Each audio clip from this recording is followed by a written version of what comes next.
Guys আজকে school football টুর্নামেন্টে আমাদের টিম সত্যিই কি চ্যাম্পিয়ন হলো?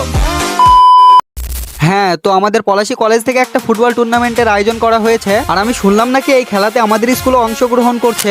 তাই খেলাটি দেখতে আমি আর আমার এই বন্ধু মিলে যাচ্ছিলাম পলাশী। এরপর পলাশী ফুটবল গ্রাউন্ডে এসে দেখি আমাদের টিমে রোনাল্ডো, নেইমার, এমবাপ্পে প্রায় সব প্লেয়ারই চলে এসেছে। আর প্রথম ম্যাচটি যেহেতু আমাদের টিমের ছিল তাই খেলাটিও স্টার্ট হয়ে যায়। দেখো, তোমাদের তো আমি বললামই যে আমাদের টিমে রোনাল্ডো, নেইমার এইরকম বড় ধরনের প্লেয়ার আছে। আর আগে তোমাদের এটা বলি, এই যে ফার্স্ট ম্যাচটি হচ্ছে, এই খেলাটি আমাদের পাঁচ খেলা স্কুলের সাথে পলাশী জানিকনগর স্কুলের হচ্ছিল। যাই হোক, তোমাদেরকে তো আমি বললামই যে আমাদের টিমে অনেক বড় বড় ধরনের প্লেয়ার আছে। আর ওরা এমন স্কিল দেখাচ্ছিল যে ওরা ফার্স্ট হাফের আগে একটা গোল খেয়ে নেয়।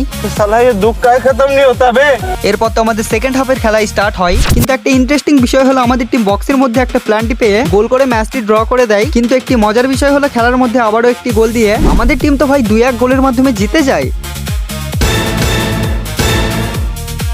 আর আমি কিন্তু ভাই একদমই বিশ্বাস করতে পারছিলাম না যে আমরা ম্যাচটি জিতে গেছি। কিন্তু না বিশ্বাস করারই বা কি আছে, আমি তো তোমাদের বলেইছিলাম আমাদের টিমে রোনাল্ডো, নেইমার আরো বড় বড় প্লেয়ার আছে।